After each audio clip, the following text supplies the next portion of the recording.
অন্তর্বর্তীকালীন সরকারের যে দায়িত্ব আমাদের আমি যে কয়টা উদ্যোগ নিয়েছি নেওয়ার চেষ্টা করেছি এবং যে দায়িত্বগুলো আমার ছিল এগুলো প্রায় শেষের দিকে। কয়েকটা কাজ বাকি আছে, এগুলো কমপ্লিট করেই আ আম আমি রিজাইন করব। সরকার গঠনের পর থেকেই সবসময় একটা ধারণা করা হতো এবং ওই ধারণা থেকেই এখানে আমাদের পদত্যাগও চাওয়া হয়েছে একসময় যে ছাত্র উপদেষ্টা মানেই এনসিপির। যেহেতু একজন ছাত্র উপদেষ্টা পদত্যাগ করে এনসিপির দায়িত্ব নিয়েছেন। তো আমি তখনই বলেছিলাম আজ থেকে প্রায় ৭-৮ মাস আগে যে এনসিপিতেই জয়েন করছি, এটা ধরে নেওয়াটা আসলে ঠিক হবে না।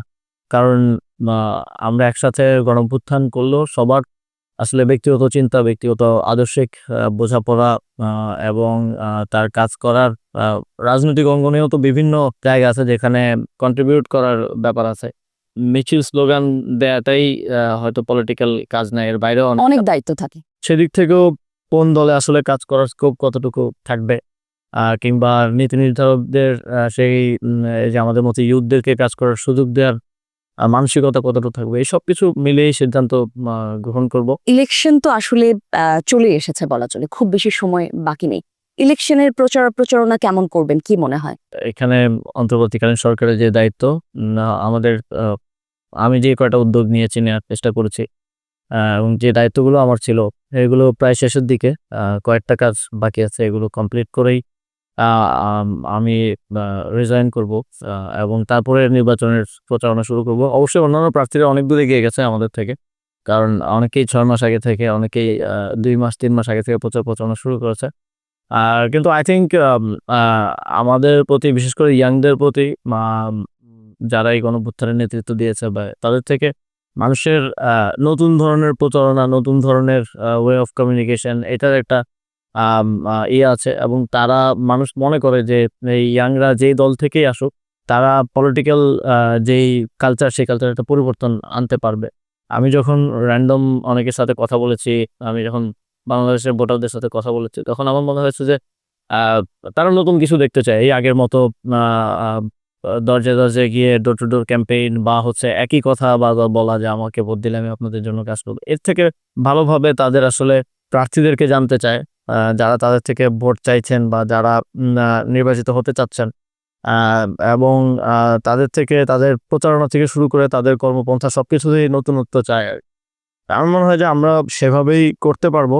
আমাদের জেনারেশনের লোকজনের চিন্তার ধারাটা একটু ডিফারেন্ট একদম। এবং আমার সাথেও যারা কাজ করছেন তারাও মোস্টলি ইয়াং, তারাও ওইভাবেই চিন্তা করে এবং কাজের ধরনটাও ডিফারেন্ট।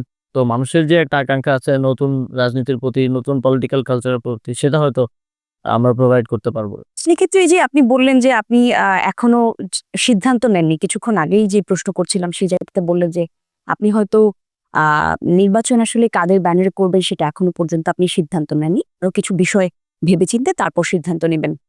বৈষম্য বিরোধী আন্দোলন থেকেই তো আপনাকে আমরা সবাই চিনি। আপনাদেরকে আমরা সবাই চিনি। আ বৈষম্য বিরোধী আন্দোলন যেভাবে সবাই একজোট হয়ে করলেন, দেশে এত বড় একটা পরিবর্তন আসলো। আপনার সহযোদ্ধারা যখন একটা দল করলো, সেই দলে যোগ দেবার কোনো চিন্তা আপনার আছে কিনা?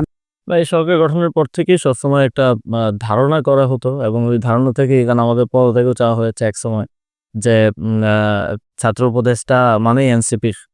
যেহেতু একজন ছাত্র উপদেষ্টা পদত্যাগ করে এনসিপির দায়িত্ব নিয়েছেন।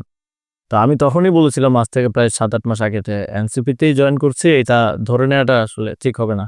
কারণ আ আমরা একসাথে গণঅভ্যুত্থান করলেও সবার আসলে ব্যক্তিগত চিন্তা, ব্যক্তিগত আদর্শিক বোঝাপড়া আ এবং তার কাজ করার আ রাজনৈতিক অঙ্গনেও তো বিভিন্ন জায়গা আছে যেখানে কন্ট্রিবিউট করার ব্যাপার আছে।